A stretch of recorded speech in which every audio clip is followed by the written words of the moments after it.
Hi, everybody.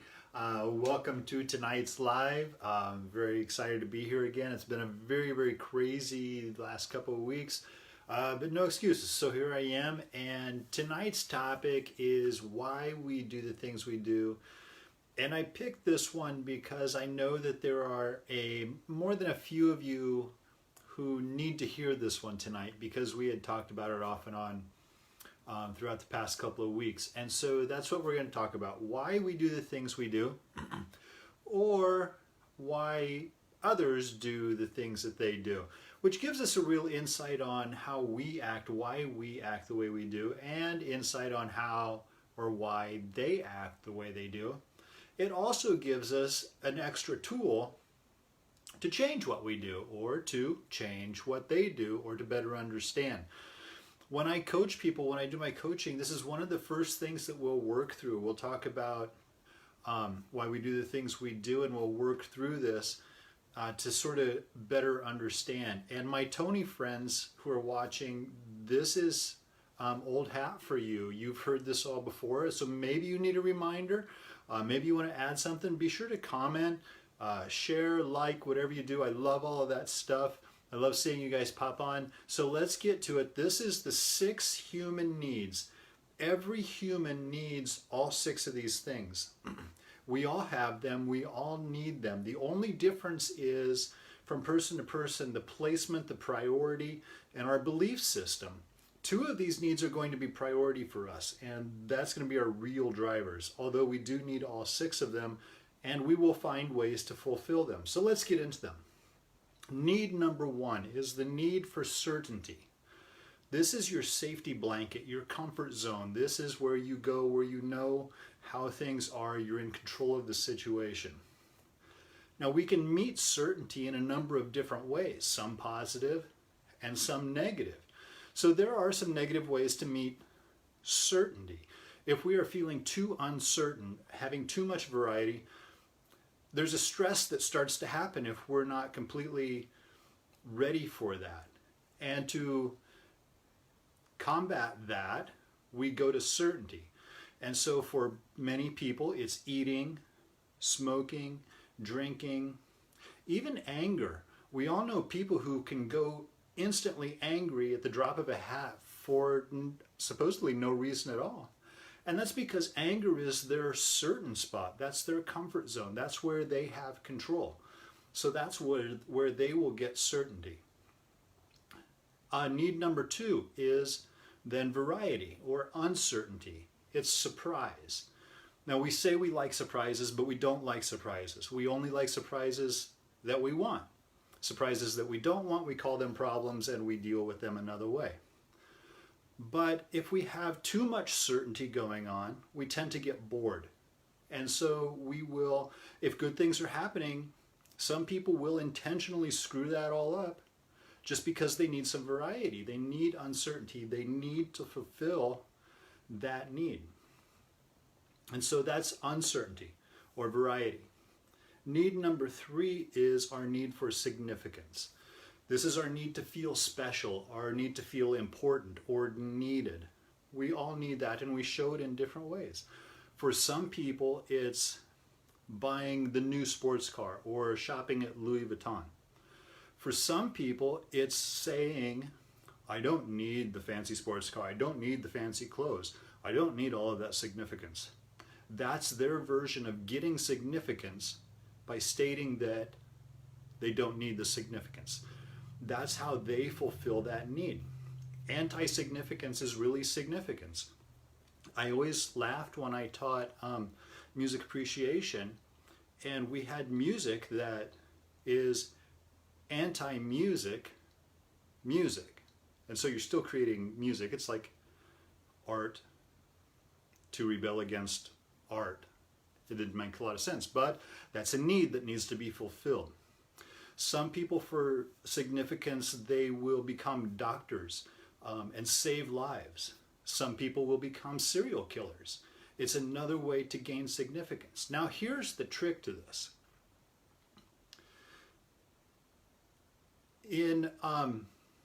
If we have somebody who is non-educated, They don't have the knowledge base. They don't have the resources. They don't understand all the things they have at their disposal. They live in the hood. They pull a gun on somebody. They become immediately significant. That's how they fulfill that need. But at the same time, they've also fulfilled the need of certainty. They are in control of the situation and they are certain about what they're doing.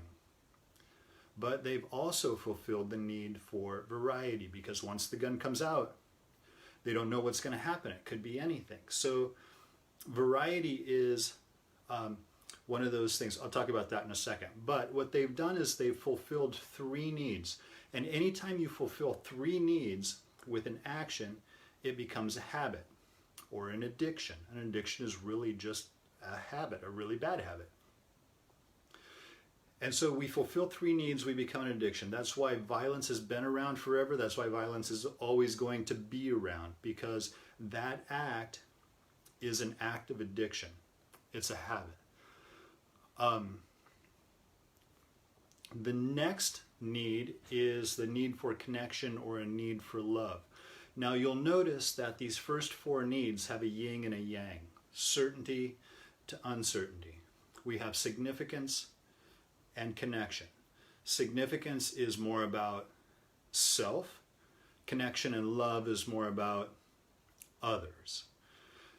And so the yin or the yang of significance is going to be our connection and love.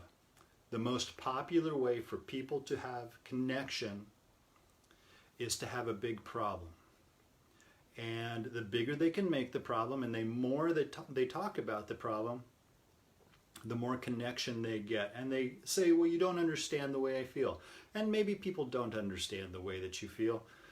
But what you're doing is you're creating that connection. You're feeling sorry for yourself. You have connection. And in doing so, you're fulfilling certainty because you know that it works. You know it's going to get you attention, which then makes you significant. So again, you fulfilled 3 needs, which makes having a problem sometimes an addiction. In one of the businesses that I have, it's a health and wellness business. It's an amazing company with a product that is second to none. I know I'm biased. Let's move on. But literally it is second to none, and the research studies can show that. But I get to talk to people with health things every day. And I lay out the information for them, and they're so sick, but the answer is right there in front of them, but they won't even look at it. Anytime you have a problem or an issue or a health thing, and you have the knowledge and the resources to be able to fix that, and you don't, it's because it's not that you like being sick. That's what we say. You know, she just likes to be sick, or he likes to be sick. They like the addiction. They have an addiction to being sick or to having a problem. People like to talk about their problems. It gives them connection, it gives them certainty, and it gives them significance. They're addicted to that. Those first 4 needs we call the needs of personality. So those 4 needs, the yings and the yangs of those, create our personality, who we are, and we will meet all of those needs. We will also meet the next 2 needs, which we call spiritual needs. Now, in spiritual, I don't mean spiritual. I mean that they are spirit-based. They move us to do something. They are fulfilling. Now, the first 4 needs is what we need to feel great. These next 2 needs are the needs we need to be completely fulfilled. And instead of being a yin and a yang to these needs, rather they work in conjunction with each other. So need number 5 is the need for growth. We all need to grow. You either grow or you die. There is no in between. You're either growing or you're dying. If you have a business, it's either growing or it's dying. Your relationships are either growing or they're dying. If we chart things out, sometimes we see a straight line and we call that a plateau, but it's not really a plateau. That is an area of momentum. It's brief, and it's either gaining momentum into growth or it's losing momentum into death. One of those 2 things. It's a period of momentum. You're either growing or you're dying. Need number 6 then is contribution. We all need to contribute. An outwardly contribution. Now we can contribute to ourselves all day long, but that really belongs in significance because we're making ourselves significant. But if we contribute outwardly, we're nurturing those around us, helping them grow. See, if we have a growth, we have something that happened to us that we're very excited about and we want to go tell somebody. We all have somebody in our life that when something exciting happens, we need to go tell them right away. We have a growth, and so we're going to contribute. And in contributing, we're allowing that growth to grow even further through those around us. So those are our 6 needs. Now, the trick with these in the addiction part of it, when you fulfill 3 needs, we know that you have an addiction. The only way to break that addiction is to find something to substitute that will still meet those 3 needs. I've been smoke-free for 13 years or so. And I remember that prior to that, when I was trying to quit, I knew I needed to quit, I wanted to quit. I was going to substitute a habit because I knew it was just a habit. So I thought that if I substituted a habit, I could quit smoking. So whenever I needed a cigarette, I would go do 20 push-ups. Now I ended up doing 1,000,000 push-ups, and I discovered that I could have a cigarette while I was doing push-ups, and that's what I did. See, what I didn't realize at the time was that I was substituting habits, but push-ups weren't substituting for the same needs. They weren't fulfilling the same needs that smoking did for me. And so you need to find a positive alternative that fulfills the same needs. That's the secret. You have to fulfill the same needs, and you have to discover then what your addiction is feeding you. What needs are you really fulfilling by doing that? And in doing that, you can make the substitution. It's really quite effective. So those are the 6 needs. Every human has them. Every human is going to meet them. Some people are going to lie, cheat, and steal in order to meet their needs, but they will meet their needs every time, just as you do. So find positive ways to do it.